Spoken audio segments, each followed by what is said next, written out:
이제 북한 핵 문제 느끼는 위협이 크고 심대합니다. 그런데 이게 해결을 해야 되니까 문제죠. 그냥 강경으로 나가서 삼축체계만 얘기하고 있어가지고 이게 해결되겠냐고요. 대안이 좀 마땅치 않은 것 같아요. 그러니까 북한 조기 붕괴론 악의 축을 거쳐서 생존은 이거밖에 없겠구나 결론이 났는데 앞발 뒷발 다 드는 조치를 하겠냐고요. 그러니까 핵에는 핵밖에 없다라고 한반도 핵 무장론이 제기가 되고 있지만 현실성도 떨어지고 하기 때문에 저는 이런 생각을 해요.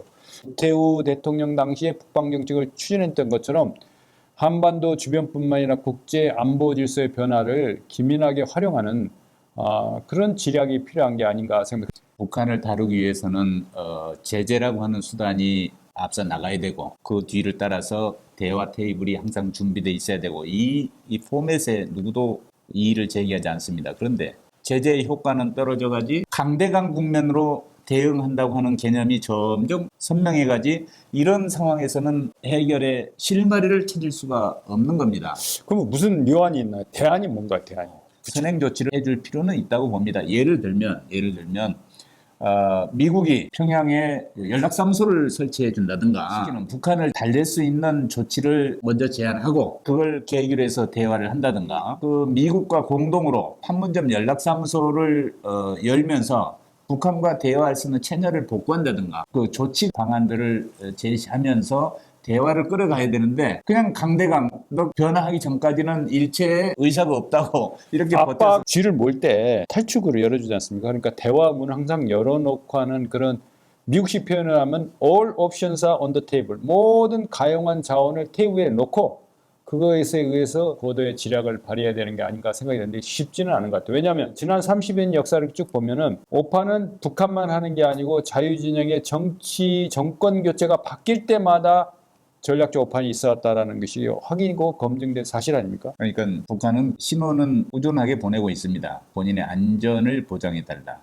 제가 판단할 때는 북한이 뭐 3호 갱대에서 7호 전술핵 실험, 7차 전술핵 실험을 할 거다 그러는데 지금 4호 갱대도 지금 보수를 하고 있는 용의로 봤을 때 이게 예상을 뒤엎고 멀티플 아주 그냥 연속으로 며칠 상간으로 그 와다닥 소나기형 핵실험을 할 가능성도 제기되고 일부 미국에 있는 그 한인계의 전문가 스탠포드 신기욱 박사가 와서 증언한 거 보면은 그런 핵무기를 빌미로 허를 찔리는 국지 도발을 자행할 소지도 있다라는 분석을 내놨어요. 그러니까 앞으로 다양한 시나리오에 대해서 이 문제를 해결하기 위해서는 한미연합 폴밀 게임, 정치 군사 게임을 포함한 정치 외교 군사의 모든 그렇게 어떻게 하면은 북한 핵 문제, 미사일 문제를 완전히 제거할 위협을 제거할 것인가를 두고 다양한 워게임을 좀 해봐야 되는 거 아닌가 그렇게 또 해야 되는 거 아닌가 생각이 됩니다. 그래서 쐈습니다, 실험했습니다 해가지고 NSC 소집하고 뭐 만반의 대비 태세 한다고 유엔 제재했는데 되는 건 없고 이런 식으로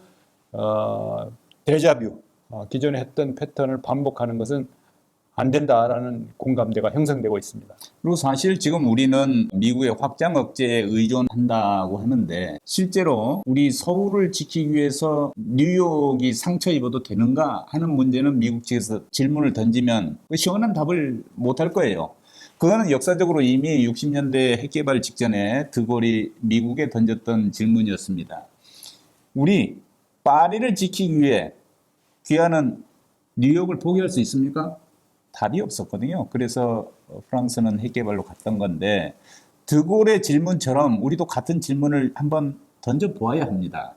이것이 어느 정도까지 서울을 지키기 위해서 미국이 상처 있는 것을 견딜 수 있는 것인지 하는 문제도 사실은 상당히 크리티컬한 문제거든요. 그동안에 레드라인이 빨간 선이 ICBM 쏘면 그 북한 정권 끝난다라고 하는데 쏴도 뭐 별 문제 없으니까 이게 상당히 무슨 말을 믿어야 되는 건지 행동을 믿어야 되는 그렇다고 사실상 핵보유국을 행사하는 북한을 선제 타격할 수도 없는 거고 가서 어쨌든 어려움이 있는 건 사실이나 이럴 때일수록 지혜를 모으는 국제 공조도 중요하고 또 우리 국내적인 핵 문제에 관한 북핵 문제에 관한 정파적 이해 타산을 떠난 국민을 생각하는 우선시 생각하는 그런 전략이 나오고 그것을 적절하게 전략적으로 소통하고 공감을 형성하는 노력이 필요합니다.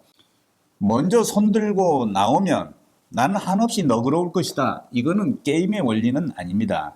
지금 이 한반도를 포함한 동북아의 전략 지도가 이 상호 대립적인 이 신냉전 구도로 이렇게 재편돼가는 분위기 속에서 우리까지 선두에 서서 이걸 가속화시켜서는 안 되는 분위기란 말입니다. 어떻게든 대화의 틀을 유지하려고 그러고 협상 테이블에 끌어내려고 하는 노력에 더 방점을 둬야 되는 시점이라고 봅니다. 경제도 점점 어려워지고 안보는 더더욱 끝이 보이지 않는 나락으로 치닫는 그 느낌이 오는데, 이런 때일수록 너무 한가롭게 이 상황을 늘 있어 왔던 우리 속에 코리아 리스크라는 북한의 리스크를 너무 간과하거나 또 과대평가도 안 되겠죠. 핵 공포감을 가질 필요는 없으나 우리 정권을 책임 맡은 그 안보 리더십에 있는 종사하는 모든 분들은 다시 한번 경각심을 갖고 이 문제를 풀기 위해서 밤낮으로 고민하고 토론하고 대책을 세우고 소통해야 되는 게 아닌가, 이런 생각을 갖게 됩니다. 그렇죠. 우리가 밤낮 삼축체계만 얘기하고 있어서는 이건 하지하다 이런 말씀입니다. 결론적으로. 그렇죠. 미국을 너무 믿을 것도 못해. 인도 보십시오. 왜 러시아 석유 사냐했다. 인도는 인도 편이다. 뭐 프랑스 마찬가지로 뒷구멍으로 더 많이 사고 있어요. 그래서 국익 앞에는 다 모든 나라들이 그런 그 어떤 이상한 의사결정을 하기 때문에 앞으로 남은 그 7차 핵심으로 앞두고 있는 중차에 대한 이 시점에 우리는 올바른 판단과 합리적 의사결정을 해야 될 때가 아닌가, 이렇게 판단해 봅니다. 안보는 시원한 발언으로 하는 게 아닙니다. 행동입니다. 고민이 필요한 시점입니다. 대단히 감사합니다.